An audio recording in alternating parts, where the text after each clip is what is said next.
Single ka ba? Yes. Yun. Dahil doon may follow-up question yan. I'm ready to. Yun. Sabi. Bakit ka single, Michael? Siguro galing tayo sa yung past relationship ko kasi medyo Magandang araw, magandang gabi mga kalingap. At muli magbabalik na naman si Papa Shader upang magatid na naman ng kakaibang news update sa inyo, balita mga kamikis. Grabe na to guys. For today's video guys, Kalingap Mikoy sinagot na po ang mga basher na wala daw siyang asawa guys. Tara guys, panoorin natin guys. Syempre kung bago ka pa lamang sa ating YouTube channel, huwag kalimutan mag-like, mag-share, mag-subscribe at pahit ang notification bell button para updated kayo sa mga ilalabas natin reaction video mga kalingap at mga kamikris. Sabi nga ni Mikoy na wala daw siyang asawa at single na single po siya. Syempre huwag pong kalimutan suportan sina Kuya Bal Santos Matubang, Ate Edna Vlogs, Kalingap Rap, Kalingap Team, Kalingap Reactor guys. Syempre ang ating mumunting YouTube channel guys. At huwag na natin patagalin mga kalingap at mga kamikris. Let's go! Lang. Anong klaseng katanungan yan? Yung tanong na mapapawaw ka. Wow! Tanong lang kita muna. Inom muna akong water. Baka medyo yun eh. Hot seat yun. Mag-country. Unang katanungan natin, Michael. Single ka ba? Yes. Yun. Dahil doon may follow-up question yan. I'm ready to. Yun. Sabi. Bakit ka single, Michael? Siguro galing tayo sa yung past relationship ko kasi medyo matagal kami. So parang bilang respeto lang din. Parang talaga ano ka? Tsaka mas pinipili ko munang magstay na single kasi nga sarili ko na muna. Gusto kong malibang, gusto kong makabisi and bumawi sa sarili. Kasi iba ako coach magmahal eh. Paano para sa'yo? Iyan mo sa kanila is parang kunting pahapyaw lang. Grabe ako magmahal coach. Binibigay ko lahat. Ayun. Talagang genuine na. Kaya siguro panahon ito, kumbaga inisip ko, ito naman yung panahon para bumawi ako sa sarili. Self-love muna. Self-love muna. Kung okay lang na tanongin, ilang taon kayo ng last mo na relationship? 3. Tagal din. Tapos, gano'n ka nakatagal ngayon single?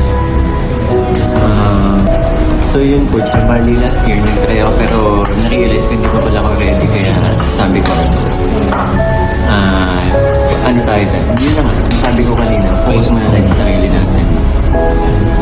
Yun.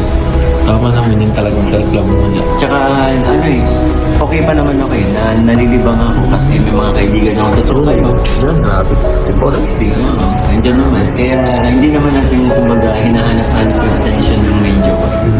Talaga ano pa naman ikaw ngayon? Parang narating din yan. Yan, tama. Narating yan. Hindi yan hinahanap yan. Coach, hindi yan hinahanap yan. Kusang darating yan. Grabe. Kung ibibigay sa'yo. Diba? Tama. Nasagot mo na agad yung tatanong ko sana na bakit ka single. Next question naman natin, Michael, is kung sakali na may dumating na ngayon na talagang i-grab mo na or papanindigan mo yung sinasabi mo. Gaya ng sinabi ko kanina, kusang binibigayan sa atin. Tigad. Kung alam na bali kung para sa'yo talaga, para sa'yo, di ba? Kung yun na talaga, bakit hindi, di ba? Tsaka, alam naman ng lahat yung age ko. So, pang na talaga, pang seryosohan na, hindi na kumbaga tapos na tayo dun sa mga di ba? Yung parang laro-laro lang. Hindi naman masasabing laro-laro. Kumbaga, magseryoso ka na sa buhay, sa relasyon, gano'n. At yun nga guys, narinig natin si Kalingap Mikoy na meron daw siyang dating relationship na nakaraan. Yun, nakaraan na po yun. At sa mga bashers guys, wag nyo na pong ibuklat, wag nyo na pong itiyaya kung ano man ang nakaraan ng isang tao. Nakaraan po ni Kalinga Miko yan. Oo, inaamin niya, meron siyang past relationship. Pero ngayon ay isa siyang single. Yan, naiintindihan nyo na mga bashers na nagkakalat ng mga chismis-chismis yan. Ang mga balabalitang mga kwentong kutsero. Mga kumukuha na lang ng larawan ng mga picture-picture para may i-post lang sa social media. O yan, nagsalita na si Kalinga Mikoy na single daw siya at magkakarelasyon lang daw siya pag tamang panahon na at yung pareho na silang anda sa isa't isa. Yan guys, ang sinabi ni Kalinga Mikoy. Kaya dyan lang kayo at continue natin itong reaction video na to para maliwanagan yung mga bashers na wala nang mga sabaw. Siguro ang tutuyo na ninyo kaya wala kayong sabaw, no? Let's go. Yeah. One final question na lang. Para tapos natin ang interview na to. Hindi ka ba na-pressure na mag-asawa or hindi ka natatakot na hindi ka magkaroon ng asawa sa future? Yeah. Hindi. Happy pa naman ako sa kay tsaka ang dami ng pagkakamalan, coach. 20 plus pa lang ako. Mas makakapang bata sa akin, pabira. Yan. Ilan taon yung coach ang age gap natin? Ano ako eh, 24 ako eh. 24, so 6 plus 24, 6 plus 2. 8 ba? 8 years na nakasanda. Malayo. Yan din naman halata. Mukha ka lang naman parang 20s na mag-edad lang tayo. Hindi, yun nga. Hindi pa naman. Gusto ko kasi kung gusto ko kung sakaling magkaroon na tayo ng asawa, yung stable na ako, yung may bibigay ko lahat. Stable, financially stable ka na rin. Financial stable. Parehas pala tayo. Yun yung gusto ko sa para naman kahit pa paano may pagmamalaki ko na bilang diba? Kung magkaroon tayo na may pagmamalaki ko sa inyo mga kaibigan ko na hindi tayo pwede na kaya ko ibigay para sa pamilya ko. Tama. Grabe, thank you sa ay, meron pa. Wait lang po, gusto ko lang din sabihin. Tsaka happy din naman kasi ako kasi andyan si Mama. Oh. Yun. Si Mama ang partner in life mo sa ngayon. Si Mama yun. So, alam ko kasi need pa din naman niya ako. Kaya, Pero tama, alam kong sobrang close talaga yung mga kami na lang kasi magkasama sa hindi ko pa naiisip. Oo, mas ano ka pa ngayon, focus ka pa kay Bawang. Tsaka si Rosa yun. Mahirap magpakilala ng jowa yan. Dapat makasundo ka rin na. Dapat Ka-vibes niya. Dapat ka-vibes niya. Hindi lahat approve sa kanya.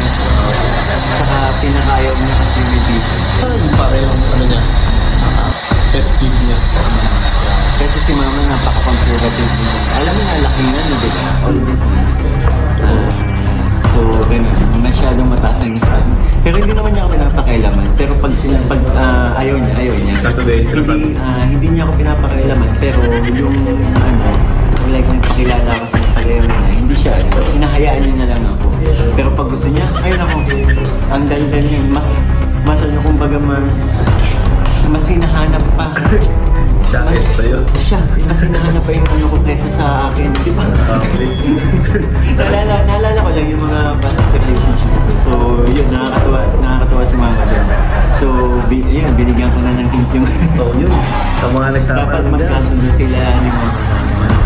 Mahilig si Mama sa politics. Dapat yung kakampihan mo yun. Dapat, ano kayo talaga? Magiging beshi sila, di ba? Yun. So, sakyan lang yun. Kung anong gusto ng Mama, sana magawang isa. Sakyan lang naman yun. Magiging ko si Mama. Kasi napakabait ni Mama. Napaka-supportive din sa akin din sa magiging ko kung sakaling magustuhan niya. So yun. Kaya, thank you so much, Michael, sa pagsalita aking mga katano mo talaga. Nakatano mo na sobrang saya mo eh. Thank you so much, Michael. Happy tayo ngayon. Yun. Happy lang.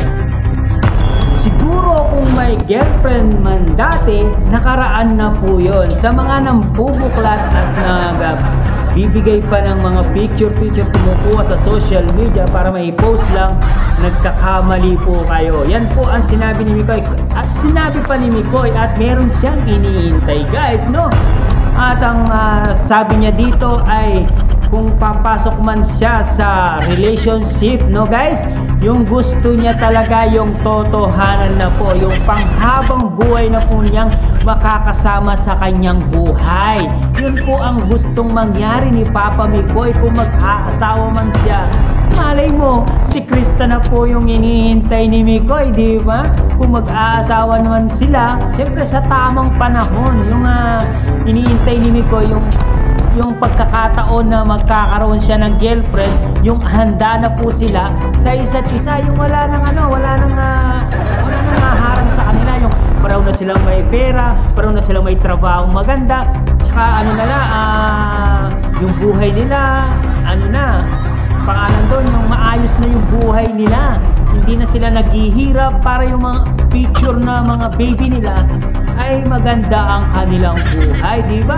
Napakasayang pamilya naman yun kung mangyayari man yun. Kaya kayo mga bashers, mainggit na lang kayo, kumikit na lang kayo, no? Huwag na kayong kumuha ng mga picture tapos ipopost nyo sa social media nyo.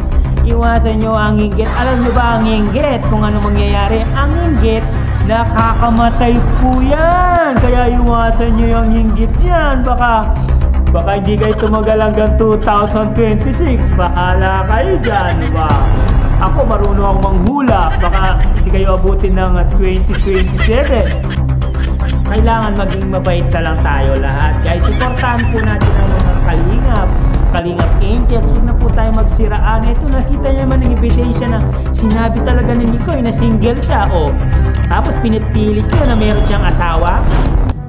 Huwag niyong ipilit. Kung may pinopost man kayong mga anak, kung may anak man si Mikoy, huwag niyo nang isama sa mga pinopost niyo. Huwag niyo nang alungkat yung anak niya na kung sakali man mayroon siyang anak. Aaminin naman ni Mikoy yan sa kanya mismo manggagaling yan Pero kayong mga basher, kinukuha niyo pa yung picture ng anak, ipopost niyo. Umalay mo, hindi naman pala tunay na anak. Kung may anak man siya talaga, wala namang problema yan. Anak niya yan kung sakali man Pero narinig naman natin na wala siyang asawa, single talaga itong si Mikoy. Naghihintay lang ng pagkakataon para mahintay niya yung kanyang magiging true love in real life, no? Yan guys, no? Pinaliwanag talaga ni Mikoy na wala siyang anumang bahid ng kasinungalingan guys, no? Guys, hanggang dito na lang ang ating reaction video mga kalingap. Syempre, kung bago ka pa lamang sa ating YouTube channel, huwag kalimutan mag-like, mag-share, mag-subscribe at pahit ang notification bell button para updated kayo sa mga ilalabas nating reaction video mga kalingap. Hanggang dito na lang mga kalingap at mga kami-Chris. Maraming salamat sa panonood at pagtitiwala kay Papa Shider. I love you all guys. Chup chup. Babu.